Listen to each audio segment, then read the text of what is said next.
అమెరికాలో వీసా నిబంధనలు మరింత కఠినంగా ఉండబోతున్నాయి. అక్కడికి వచ్చే వారిపై గట్టి నిఘా పెట్టాలన్న ప్రెసిడెంట్ డొనాల్డ్ ట్రంప్ ఆదేశాలతో ఇమిగ్రేషన్ అధికారులు ఇకపై పకడ్బందీగా వ్యవహరించబోతున్నారు.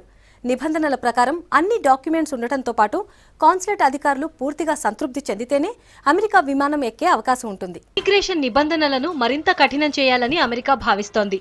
ఇప్పటివరకు ఉన్న చట్టాలకు మరింత పదును పెట్టాలని కసరత్తు చేస్తోంది.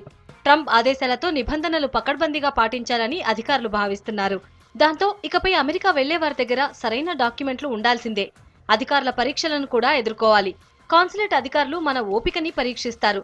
గంటల తరబడి పిలవకుండా కూర్చోబెడతారు. మన హావభావాలు పసిగడతారు. 3 అంచెల్లో మనల్ని ప్రశ్నలతో ముంచెత్తుతారు. ప్రశ్నల మీద ప్రశ్నలు వేస్తారు. అయినా ఓపికతో సమాధానాలు చెప్పాలి. మొదటి విడత అడిగే ప్రశ్నలు చాలా సింపుల్ అనుకుంటాం, కానీ అవే చాలా ముఖ్యమైనవి. వాళ్ళు అడిగే ప్రశ్నలకు చాలా మంది ఖచ్చితమైన సమాధానాలు చెప్పలేకపోతున్నారు. దీంతో అమెరికా వెళ్లే అవకాశాన్ని చేజార్చుకుంటున్నారు. నిజానికి అమెరికా సరికొత్తగా నిబంధనల్ని రూపొందించలేదు. ఉన్న చట్టాలనే గట్టిగా అమలు చేయాలని అధికారులు ప్రయత్నిస్తున్నారు.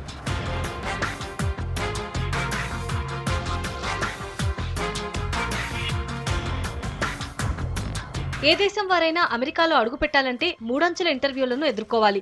మొదటి ఇంటర్వ్యూలో అధికారుల ప్రశ్నలకు ఖచ్చితమైన సమాధానాలు చెప్పాలి. అంత మాత్రాన ఇమిగ్రేషన్ అధికారులు అంత సులభంగా అనుమతివ్వరు. మనం వేసుకున్న బట్టలు ఎలా ఉన్నాయో కూడా చూస్తారు. ఎంత నీట్గా ఉన్నామో గమనిస్తారు. మన ఓపికని పరీక్షిస్తారు. మొదటి ఇంటర్వ్యూలో సరైన సమాధానాలు చెప్పకపోతే రెండోసారి పిలుస్తారు. ఇందులో వివిధ స్థాయి అధికారులు ప్రశ్నలను సంధిస్తారు. రెండోసారి ఇంటర్వ్యూలో వేసే ప్రశ్నలు చాలా కష్టంగా ఉంటాయి. చాలా మంది అధికారులు అన్ని కోణాల్లో ప్రశ్నలు అడుగుతారు.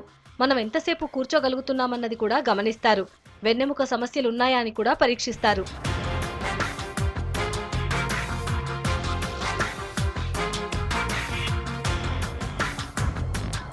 అమెరికా వెళ్లాలంటే ముందుగా సరైన డాక్యుమెంట్లను తయారు చేసుకోవాలి. మన బ్యాంక్ వివరాలు వెంట తీసుకువెళ్లాలి. విద్యార్థులు ఫీజు కట్టడానికి డబ్బులు ఎలా వస్తాయో వివరించాలి. వసతి వివరాల్ని ముందుగానే అందించాలి. అమెరికా వెళ్లే విద్యార్థులు ఎక్కడ నివాసం ఉంటారో తెలపాలి. అమెరికాలోని బంధువుల ఇంట్లో ఉంటామంటే అపార్ట్మెంట్ విస్తీర్ణం ఎంత అని అడుగుతారు. చాలినంత స్థలం ఉంటుందని మనం నిరూపించుకోవాలి. ఫీజు ఇతర ఖర్చులకు పేరెంట్స్ పై ఆధారపడితే వారి బ్యాంక్ వివరాలు సమర్పించాలి. యూనివర్సిటీ పరిధి దాటి బయట ఎలాంటి పనిచేయడానికి అధికారులు అనుమతివ్వరు. అయితే యూనివర్సిటీ కిందకి వచ్చే ప్రాంతాల్లో పనిచేయడానికి అవకాశం ఉంటుంది. 2 ఇంటర్వ్యూల్లో అధికారులను సంతృప్తి పరిచినా 3వ ఇంటర్వ్యూకి వెళ్లాల్సిందే. అందులో నెగ్గితేనే అమెరికా ఆశ నెరవేరుతుంది.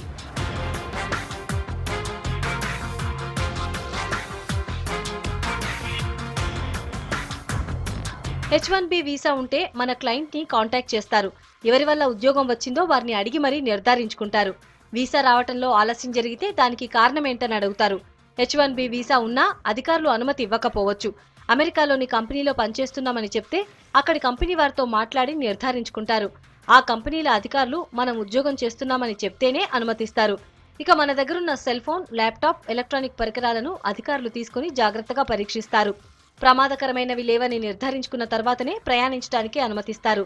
నిజానికి మనం చూపే డాక్యుమెంట్లు సరిగ్గా ఉంటే ఇమిగ్రేషన్ అధికారులతో అసలు ఇబ్బందే ఉండదు.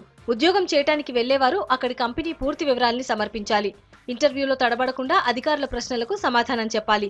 అప్పుడే అమెరికా వెళ్లాలన్న కోరిక నిజమవుతుంది. రాబోయే రోజుల్లో అమెరికా ఇమిగ్రేషన్ అధికారులు వీసా నిబంధనలు ఖచ్చితంగా పాటిస్తుండటంతో అభ్యర్థులు పూర్తి సామర్థ్యంతో వెళ్తేనే USA వెళ్లే అవకాశం కలుగుతుంది.